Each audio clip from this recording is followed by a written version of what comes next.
You're listening to Quantum Harry the Podcast, a podcast version of the book Quantum Harry, A Unified Theory of the Potterverse by B.L. Purdom.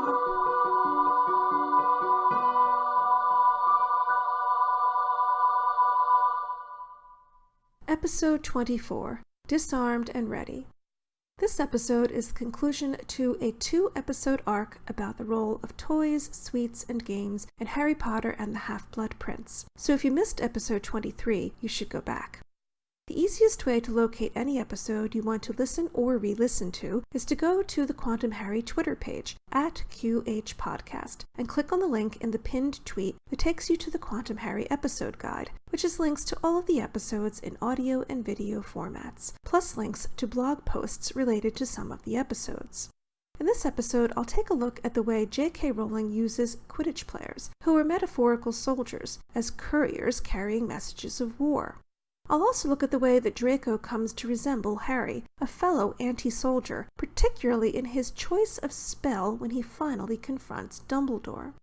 The similarities between the two of them go back to Harry and Draco both embodying the archetype of the youth, the ruling archetype for Harry Potter and the Half-Blood Prince, which I talked about in episode 7, Fountain of Youth.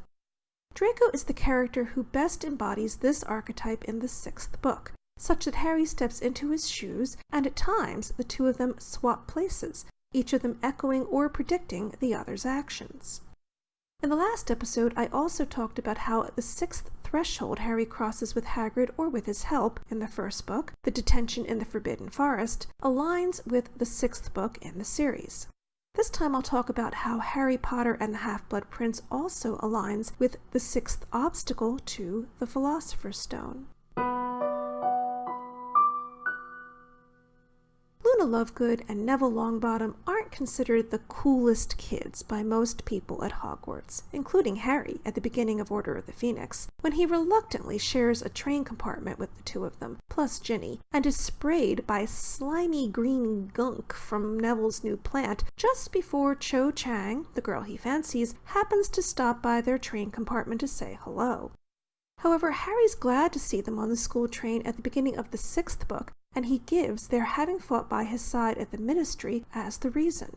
They're all comrades in arms now, fellow soldiers.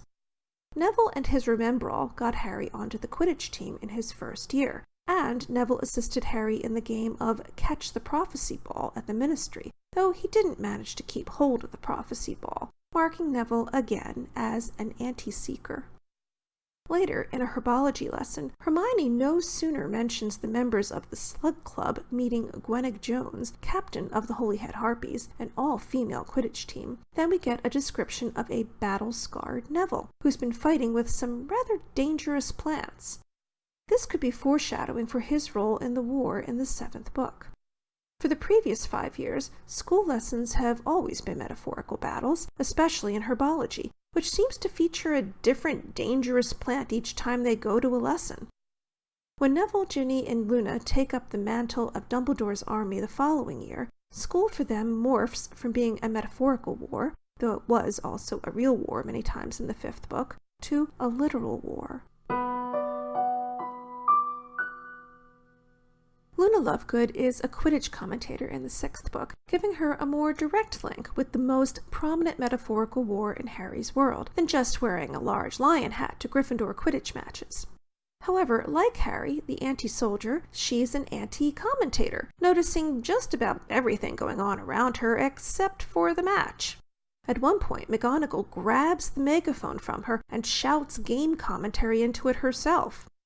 Luna is also Harry's date to Slughorn's Christmas party, though they're both clear that they're going as friends. Nonetheless, the friend he chooses is a comrade in arms who now also has a Quidditch link. Harry is first invited to join the Slug Club on the school train. This is a group of students hand-picked by Professor Slughorn as his social companions because he believes they are destined to be movers and shakers in the wizarding world. Though many of the members already have connections that Slughorn appreciates, like relatives in influential ministry positions, he asks Ginny Weasley to join after he witnesses her hexing Zachariah Smith with the Bat Bogey hex, which could be considered her signature move. Smith is consistently presented chiefly as a Quidditch player and an enemy combatant, despite nominally being Harry's ally. He's in Dumbledore's army, but he isn't the one who betrays them to Umbridge. Marietta Edgecombe does that, which everyone knows for certain because Hermione's spell on the DA register causes spots to erupt on Marietta's face, spelling out the word sneak, S-N-E-A-K. Slughorn thinks that the way Ginny handled herself shows that she has the potential to be a person to know. Her prowess in this battle makes him want to collect her, as Dumbledore describes this activity, the same word he uses to describe Voldemort's collecting, both the items young Tom Riddle stole from his fellow orphans and the items Voldemort collected to turn into Horcruxes. In Harry Potter and the Half-Blood Prince, J.K. Rowling always has someone connected to Quidditch, a metaphorical war, give Harry the messages about private lessons with Dumbledore. He gets news of the first lesson from Jack Sloper, identified as, quote, one of the beaters on last year's Gryffindor Quidditch team, unquote, just in case the reader forgot who he was. This is similar to Rowling going out of her way to remind readers that Montague, a Slytherin who puts his name in the Goblet of Fire, was also a Quidditch player. Ginny, now a Gryffindor chaser, brings Harry news of another lesson. When he returns to Hogwarts after Christmas, Harry's first encounter with Hermione involves the password game to enter the Gryffindor common room. She then gives Harry a note about another lesson with Dumbledore, which is the only time this comes from someone without a clear Quidditch connection, though Hermione was just playing a game, the password game, and she's been in real battles with Harry, which makes her his comrade in arms, not just a virtual soldier in the mock war of Quidditch. She does also have Quidditch connections through Victor Crumb, Ron, and Cormac McLaggen, and from playing Quidditch during the summer, when Harry played opposite Ron and Ginny, and Hermione was the other player on his team. There's a long lapse between the private lessons with Dumbledore. The one Hermione gave him the note about was just after the Christmas holiday, and the next one isn't until after Ron and Harry are both released from the hospital wing, more than 2 months later, after Ron recovers from nearly being poisoned, and Harry recovers from being hit by a bludger.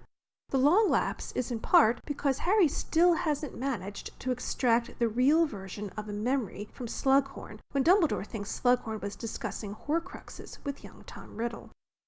After being released from the hospital wing, Harry receives the next message from Luna Lovegood, who commentated on the previous Quidditch match. As though there were a danger of the reader forgetting this, after Luna gives Harry the parchment from Dumbledore, Ron compliments her on her Quidditch commentary, something Rowling seems to include because Luna doesn't play for Ravenclaw. She does, however, metaphorically play on Harry's team, due to the lion hat she wore in the previous book, and being one of the DA members to answer Hermione's call for help at the end of this book, plus fighting by Harry's side with the other members of the Trio and Counter Trio in the Department of Mysteries. The last message Harry receives from Dumbledore about the private lessons comes from Jimmy Peakes, another new Gryffindor Quidditch player. He is specifically identified as such by Rowling, again lest the reader forget about this association.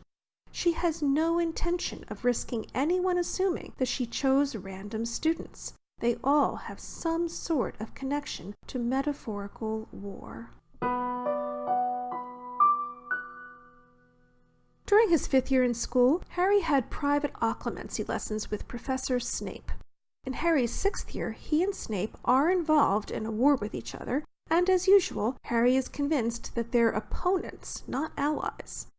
In addition to Dumbledore's private lessons, Rowling also has Quidditch players give Harry the messages about his detentions. Demelza Robbins is identified as a new chaser for Gryffindor when she brings Harry a message about the terms of one of his detentions with Snape. This implies that Rowling is equating Harry's detentions with the private lessons with Dumbledore.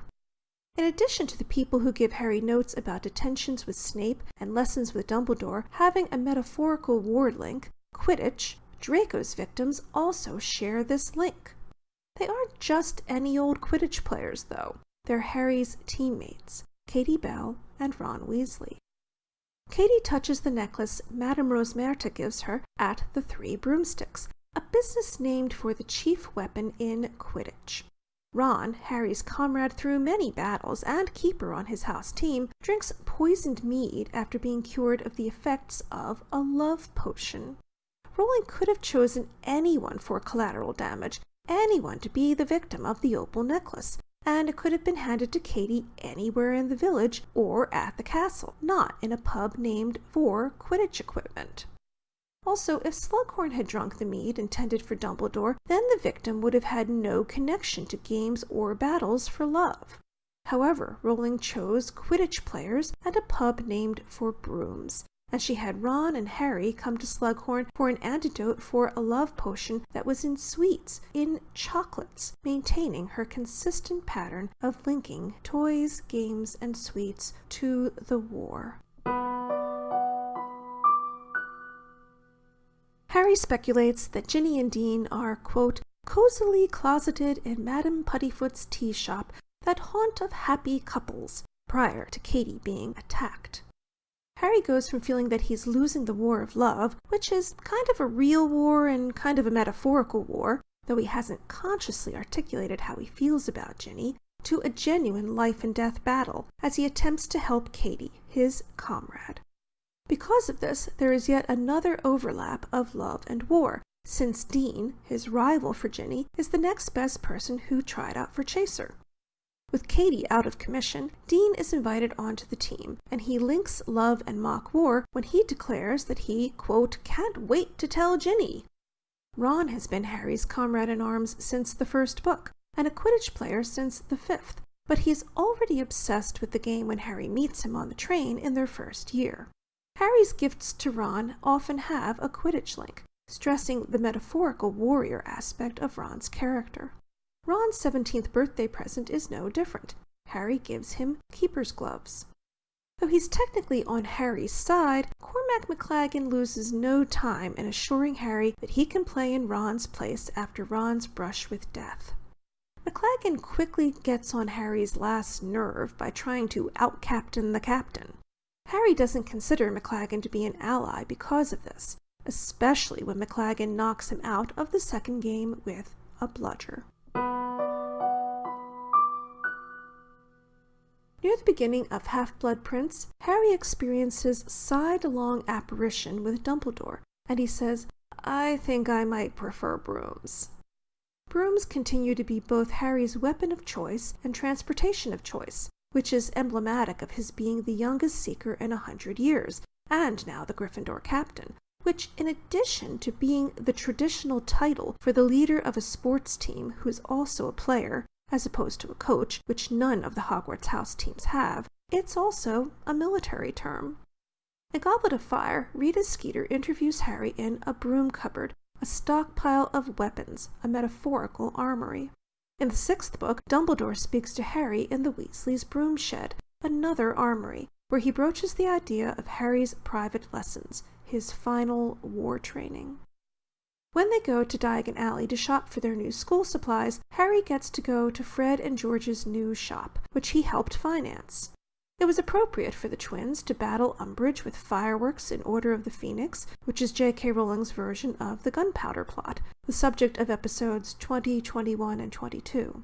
In keeping with this, the windows of their shop, quote, hit the eye like a firework display, unquote, when Harry visits their establishment. The overall impression he has is that their products are very amusing, though Hermione isn't amused by a black eye she gets from a product Fred and George leave at the Burrow. Their joke shop business isn't all fun and games. The darkening powder they sell is used by Death Eaters as a weapon at the end of the 6th book, and the Ministry rightfully recognizes the usefulness of shield hats to protect their employees, prompting Fred and George to expand this line of products with shield gloves. Hermione also suspects that Fred and George probably sold Romilda Vane the love potion-laced chocolates that Harry received and Ron ate, a weapon in the war for love. While in the twins' shop, Harry spots Draco Malfoy outside, and he, Ron, and Hermione follow him to Knockturn Alley, to the dodgy shop Harry landed in during his first flu trip in the second book, Borgin and Burke's. Rowling could have had Harry notice Draco from the bookshop, or from the apothecary, but it was while Harry was in a virtual armory. Quality Quidditch supplies would also have been appropriate, but Harry doesn't need to purchase a new broom at this time. The three of them can't hear Draco and the shopkeeper, so Ron uses a Fred and George toy/weapon, extendable ears. Harry Potter and the Half-Blood Prince is rife with people abusing power. Before the first Quidditch match, Harry pulls a stunt worthy of the Half-Blood Prince himself. He pretends to give Ron Felix Felicis potion to boost his confidence. Hermione criticizes this before she knows the truth and after she learns that Ron's performance was due to a placebo effect, despite having abused power herself to get Ron onto the team. Harry is the one who abuses power here, but not by giving Ron the potion. Instead, he uses the power of Ron's own mind, correctly judging that if Ron thinks he can't be unlucky after taking what he thinks is lucky potion, he won't be. In response to Zachariah Smith abusing power as a match commentator, Ginny uses the handiest weapon, her broom, to punish Smith, sharing power with Harry and Ron, who would probably get detention if they'd done the same thing. What she does is similar to when Harry shares his power with Neville by flying after the Remembrall. Smith is again in the role of an enemy. Remember, Sirius said that the world isn't divided into good people and Death Eaters, and Smith has a Quidditch connection specifically. Ginny fights him with the chief weapon in Quidditch, a broom. On Ron's birthday, he's the victim of two sweet things, chocolates and mead, that are used as weapons, one for love, the chocolate, and one for war, the poisoned mead. In both cases, the target is not Ron. Because Katie, a Quidditch player, was previously injured, Hagrid suspects that someone is targeting the Gryffindor team, a metaphorical army. Hermione thinks the same person was supposed to receive both the necklace and the mead. There's no mystery about the love potion's target, and the alarming aspect of this is that the would-be murderer seems to be completely unconcerned about hurting people who are not the intended target. Harry uses the Room of Requirement for DA training in the 5th book, and Draco uses it for his war in the 6th book. Like many of the Weasley twins' products, the room's power is morally neutral. The use to which it is put is what's important. Harry discovers the junk room version of it, where Draco's been working on repairing the Vanishing Cabinet, when he needs to hide the Half-Blood Prince's potions text from Snape. This is also where Voldemort hid a Horcrux specifically because it's full of disregarded and discarded items, where he's confident that no one will look for anything important or valuable. Voldemort clearly believes that everyone thinks like he does. The book's climax is real, not metaphorical war, but there are game-like elements and remnants of childhood that come up both when Harry and Dumbledore are pursuing one of Voldemort's Horcruxes and in the battle later on at Hogwarts. Harry and Dumbledore go to a cave that is a place from Tom Riddle's childhood and a place of war where he traumatized other orphans. They encounter a number of game-like obstacles in the cave, but with a more sinister bent than the defenses for the Philosopher's Stone. Dumbledore breaks down each defense as if playing an obscure game for advanced wizards, deeply disappointed in Tom's lack of imagination when a blood sacrifice is needed to enter the cave. Harry and Dumbledore return to Hogsmeade after leaving the cave. They wish to reach the castle quickly, having seen the dark mark over the school from the village. They summon brooms, Harry's usual weapon, from the 3 broomsticks, which really is an armory now, rather than just being a virtual armory due to its name. They fly to the battle, in which Draco disarms Dumbledore, Harry's signature move, but he doesn't kill him. Dumbledore offers Draco mercy. Draco is no more a murderer than Harry is, though they've both threatened other people's lives. The cursed opal necklace and poisoned mead could have killed Katie or Ron, and Harry could have killed Draco with the Sectum Sempra spell. Both of them play games with others' lives despite not being killers at heart. J.K. Rowling leaves each of their souls intact. Neither kills, intentionally or not. Harry maintains this in the 7th book, when he refuses to stun Stan Shunpike while Stan is on a broom, which would surely kill him.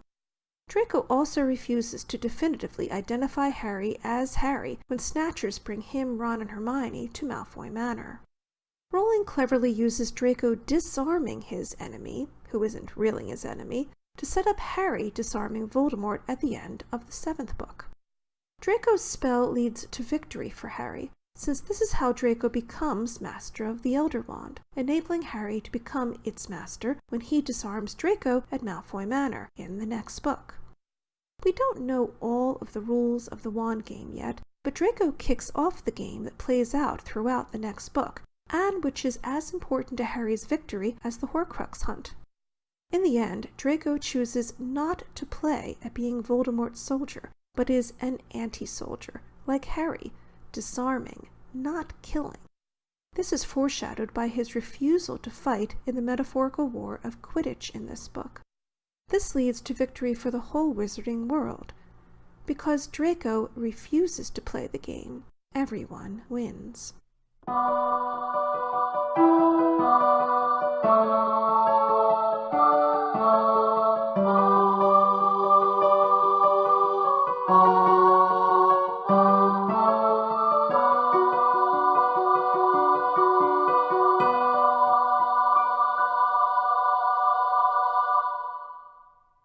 In episode 11, War Games, I began talking about the 7 game-like obstacles to the Philosopher's Stone in the first book of the Harry Potter series, aligning with each of the 7 books.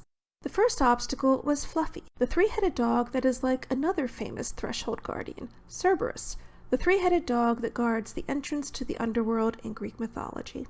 Fluffy is provided by Hagrid, who is a threshold guardian himself, and this aligns with the first book of the series because Harry crosses the threshold into the wizarding world by becoming a Hogwarts student. The second obstacle is the snaky devil's snare plant, provided by the herbology teacher, Professor Sprout. This obstacle aligns with the second book, Harry Potter and the Chamber of Secrets. In addition to Professor Sprout being the one to grow the mandrakes that awaken the petrifaction victims in the second book, the devil's snare is overcome in the same way that Harry overcomes the basilisk in the chamber, as I talked about in episode 13, Deus Ex Machina. Harry makes his statement of faith in Dumbledore, bringing Fawkes, who, as a phoenix, is closely linked to the sun. Fawkes comes to him in the chamber with the Sword of Gryffindor. In the first book, Hermione overcomes the devil's snare with a spell that approximates sunlight, causing the plant to release them from its clutches. The third obstacle is the flying keys, provided by Professor Flitwick, head of Ravenclaw. This is aligned with the third book, Harry Potter and the Prisoner of Azkaban, the only book in which Harry plays a full Quidditch season, and a book that's built around Quidditch, which I talked about in episode 15, Prisoner of Quidditch, and episode 16, The Seeker. This is the only obstacle that resembles a Quidditch match, and it's aligned with the book in which Harry plays a full Quidditch season and wins the Quidditch Cup. The fourth obstacle is the life-sized chess game provided by Professor McGonagall, a female character embodying the father archetype, which I talked about in episode 5, Our Father. This obstacle aligns with Goblet of Fire, which is ruled by the father archetype, and which is about a life-sized board game, the Triwizard Tournament, as I discussed in episodes 17, 18, and 19. The chess game includes a sacrifice from Ron that's echoed by Victor Krumm's sacrifice in the Quidditch World Cup at the beginning of the fourth book. The fifth obstacle to the Philosopher's Stone was the troll Quirrell provided to Dumbledore, which he caused to run around loose in the castle on Halloween, when Harry, Ron, and Hermione fought it in a girl's bathroom. This is linked to the fifth book in the series, in which Dolores Umbridge sends another kind of magical creature after Harry, Dementors. However, just as Harry and Ron turn the troll's own club against it to knock it out, in the fifth book, J.K. Rowling's version of the Gunpowder Plot, the means that the British government uses to celebrate the defeat of Guy Fawkes, gunpowder and fireworks, is turned against Umbridge by Fred and George Weasley, in a rebellion that succeeds instead of being squashed, which I talked about in episodes 20, 21, and 22. The sixth obstacle to the Philosopher's Stone is the Potions Challenge, which aligns with the sixth book in the series, Harry Potter and the Half-Blood Prince. It's not only the obstacle concocted by Severus Snape, the Half-Blood Prince himself, but the fact that Hermione goes back while Harry goes forward after they each drink potions that allow them to do this is echoed by the relationship between Harry and Dumbledore in Half-Blood Prince. At the end of the book, Harry must go forward without Dumbledore to hunt for the Horcruxes, Voldemort's path to immortality, which the Philosopher's Stone might have been if Quirrell had succeeded in his mission. In both the cave where Harry and Dumbledore are looking for the locket Horcrux and the sixth obstacle to the Philosopher's Stone, Harry and a companion must go through potion in order to get what they seek. In the first book, it's a means of getting out of the chamber, and in the sixth, they're trying to reach the locket Horcrux, since Dumbledore must drink a potion for Harry to get the locket out of a potion-filled bowl. In both situations, Harry and his companion must also go through fire. Harry and Hermione walk through magical flames to leave the chamber with the potions riddle, which they can only do if they've each drunk the correct potion. Harry and Dumbledore must use fire to fight Inferi in the cave. At the moment that Harry leaves the room with the potions challenge, his attitude towards Snape is the same as it is at the end of the sixth book. He is completely convinced that Severus Snape is his enemy and Voldemort's loyal servant.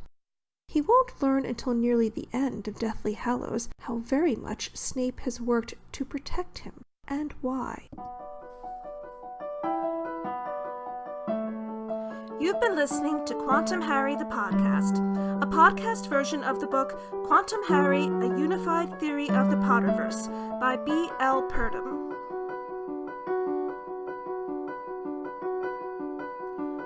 All music heard on Quantum Harry is composed and performed by B.L. Purdom.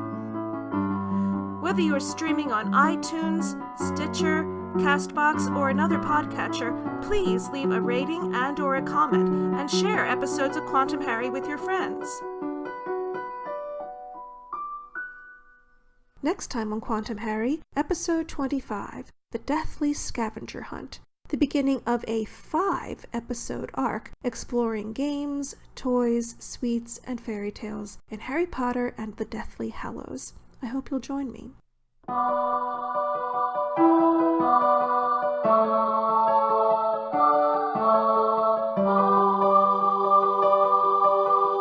Oh